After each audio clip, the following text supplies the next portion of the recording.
Princess Kewe could not stop admiring herself in the palace mirror.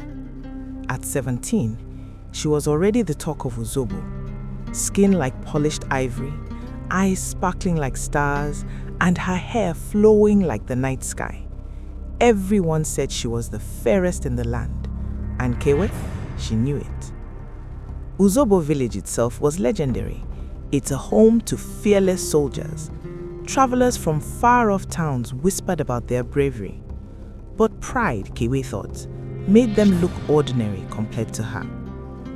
Look at those girls tripping over nothing, Kewe would snicker at the palace corridors. Servants with simple clothes? Pathetic. She strutted past them like she owned the sun. Her parents, King Osu and Queen Ifi, watched worriedly. Kewe, pride blinds the eyes, her mother warned one evening, arranging the gold braids in Kewe's hair. Her father nodded. Even the bravest hearts may fall if arrogance rules them. A wise princess listens. Kewe only laughed. I am a princess. Who would ever dare cross my path? One morning, a horse-drawn carriage rattled at the palace gates. A young, handsome prince from Iriwo Kingdom emerged, calm and commanding. Whispers ran through the palace. From Iriwo, a kingdom we don't even know? Kewe's eyes sparkled. He will be mine, she declared, flicking her fan. No girl in Uzobo will touch him. Her parents frowned. Be careful, Kewe. We know nothing of his kingdom. I do not care, she said, tossing her hair. He is mine alone.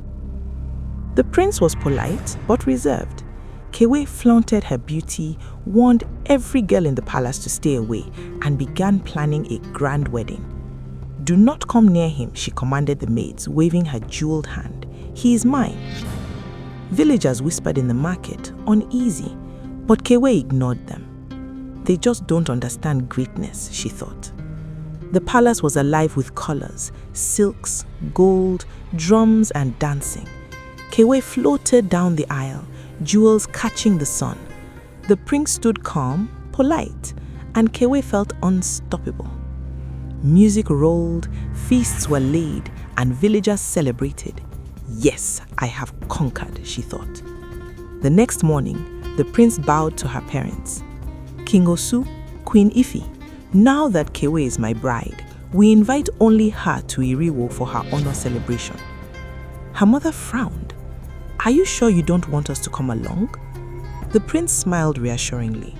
Your daughter is my wife now. She will be well cared for and everything will be perfectly safe.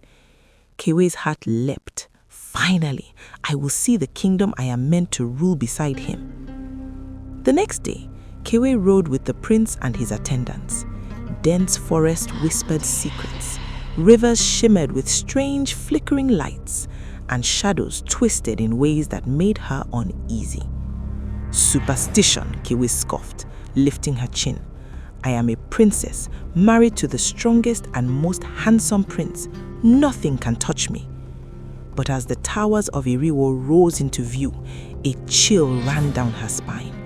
The air felt heavy, as though it were alive, watching every move of hers. The kingdom looked normal at first. Neat streets, respectful villagers, and a grand palace. The feast was lavish. Villagers danced, sang, and offered gifts. Kewe joined happily, proud and pleased. But night fell, and strange flickers appeared. Humans began to twist, their bodies bending until some looked part human, part animal. The prince's calm demeanor shifted, and in an instant, he transformed into a majestic antelope, his eyes glimmering with ancient wisdom. Impossible, Kewe gasped. As she tried to retreat, the villagers' eyes glinted hungrily. She is ours now, one hissed. The villagers, once human, now had sharp claws and teeth. Kewe froze. Panic and pain raced through her veins as she realized her father's warning had been true. Even the bravest can fall. At that moment, a horn sounded. King Osu's soldiers charged, spears and shields ready. Arrows flew and swords clashed. The villagers shrieked, their magic faltering as the trained soldiers cut through them. Kewe was lifted to safety, but her leg was gravely injured. Earlier, King Osu had secretly instructed his men to trail her discreetly, keeping a careful watch from the shadows.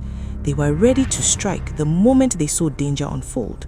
And now, seeing the villagers attack, they moved with precision, ensuring no harm would come to the princess. Kewe returned to Zobo.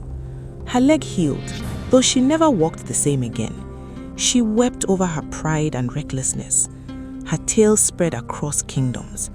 Even the fairest may fall when pride rules the heart. Humility is mightier than arrogance. Kewe learned to listen, respect everyone, and value family and courage above vanity. Her story became legend in Uzobo, told beside fires for generations as a reminder that bravery, wisdom, and humility will always outshine pride.